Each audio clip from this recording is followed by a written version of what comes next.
senses. So there is a knowingness, there is an awareness, there is like what is consciousness? Hits. Yeah, you get those hits, right? Yeah. Like a tree doesn't have consciousness, and we'll all say yes. So then when you ask people, well, what is consciousness? As humans, we have this neocortex, we have something different. And when you change your thoughts, you change the structure and function of your brain. So the brain is only responding to you. Yeah. This is just so fascinating. It's so mind blowing because I know this from my own experience, how I completely changed my life by changing my thoughts.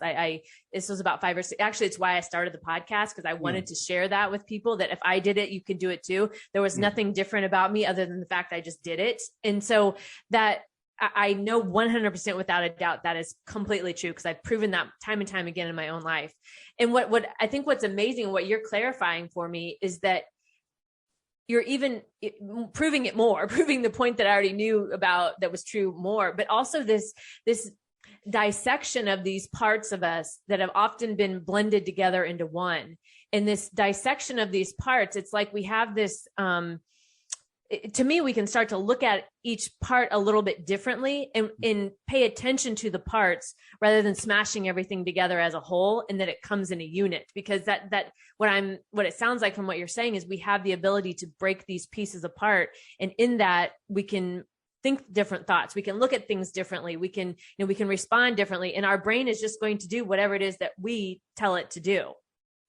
Once you switch out of fear mode, once you switch into love and gratitude, we know that gratitude scientifically upgrades your immune system. Now that sounds funny. Once you change the signal coming into the TV plays a different movie. Yeah. Once you change the signal coming into your central nervous system and your brain, your adrenal glands, they dance to a different tune. They begin to see things. And, speak what you say is an amazing thing, because people don't realize that the brain also has a reticular activating system. So the reticular activating system is a very specific scientific part of the brain. And what it does is it stops your brain from being overloaded. So if you were to think of everything that could possibly happen at this moment, we'd panic. So the brain is only allowing you to become consciously aware of a limited amount of possibilities. Mm-hmm. It deletes everything else before you even become consciously aware of it. So we don't see everything that's out there. We don't hear everything. And the reason for that is to keep us safe. But you might ask them, well, what if it's deleting some of the good stuff? And that's a great question. So how do you know what it deletes? Well, long before Google ever came up with an algorithm. So if I go to Google or any search engine every day and I look for, a red car for $30,000, and I do that every day, then lo and behold, I'm suddenly going to see more and more red cars, more and more ad for red cars.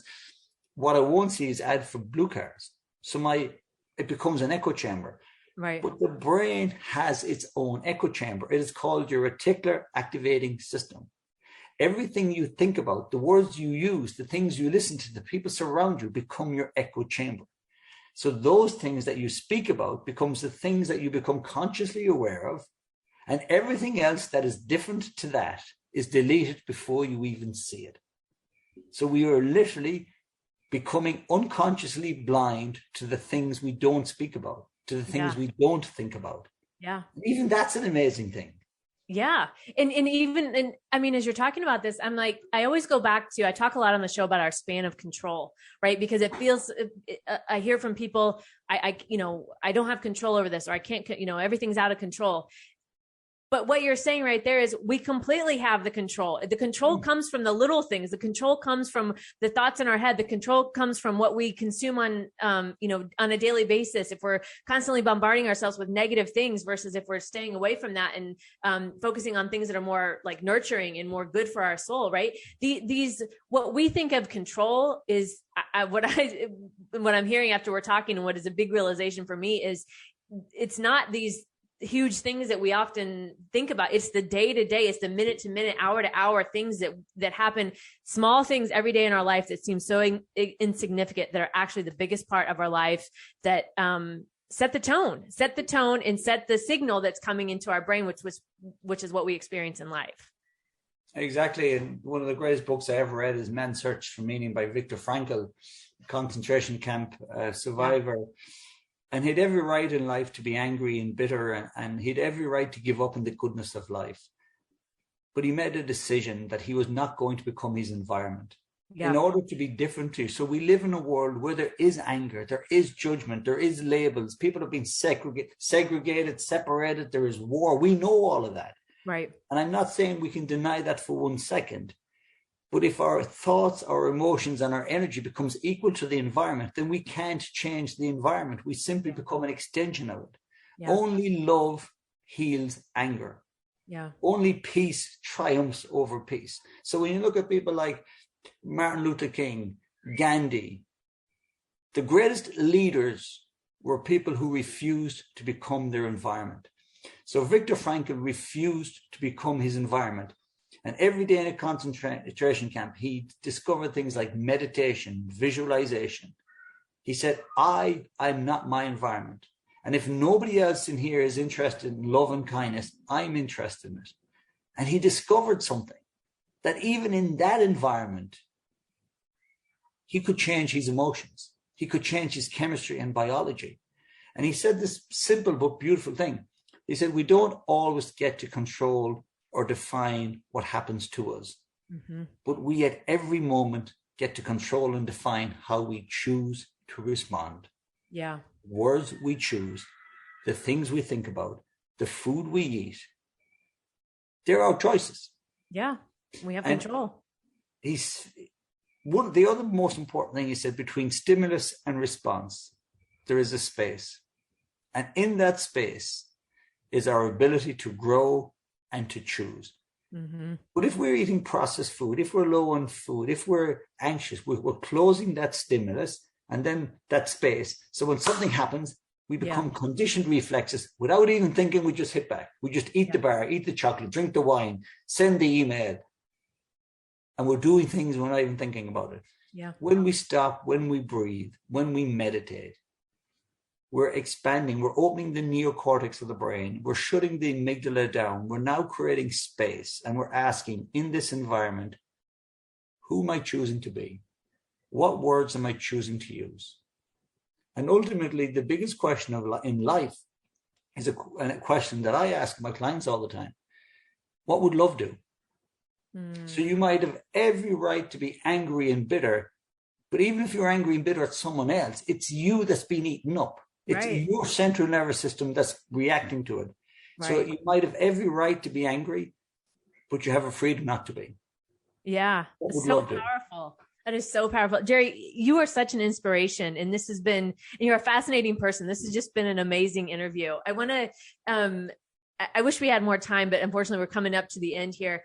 Can you let the listeners know how they can find more about you and your book? Yeah, my book is called Awaken Your Power Within. You can find me on Instagram. It's at Gerry_Hussey, Hussey. And our business is Soul Space. My wife is a pharmacist, but she spent so long in pharmacy and got to the real pinnacle of her career as a pharmacist, and then realized that this isn't the way to treat medicine. This isn't the way to treat illness. Rather than treating sickness, what if she went out and dedicated her life to keeping people healthy? So we have a business called Soul Space. And the book has launched recently in the US. I'm getting a lot of great feedback at the moment. Yeah, I saw a lot of good reviews on Amazon. It's great. And I did a lovely show with Bernie Segal recently. And I now the next step is for me to go to the US. I've never say what you speak. So I can't wait to go and share this message in the US. It's the next step for me. It's a big step. So if you know anyone that's looking to not bring me out, but anyone that would give me a platform to speak about this, because it's my life mission. It's been my life mission since I was probably 11 or 12 years old, and I've just been blown away by how warmly I've been received in the US by the book. Yeah. So it's amazing. To getting out there. Yeah, and like I said, this book, I felt like it's all the questions you could ask yourself in one place, the most important questions. And as I said, you're such an inspiration. I absolutely love the book. So thank you for joining us today. It's been my absolute pleasure. My pleasure. Thank you so much. Thank you. You've been listening to the Create What You Speak podcast, brought to you by webtalkradio.net. You can also hear the podcast on Spotify, iHeartRadio, Stitcher, Apple Podcasts, and your favorite podcasting platform. I'm Sloan Fremont, and I hope you'll join me for the next episode of the Create What You Speak podcast, where we will continue to free our minds, expand our consciousness, and untangle those thoughts and patterns that keep us from living the life we desire. Check out my website, sloanfremont.com, to learn more.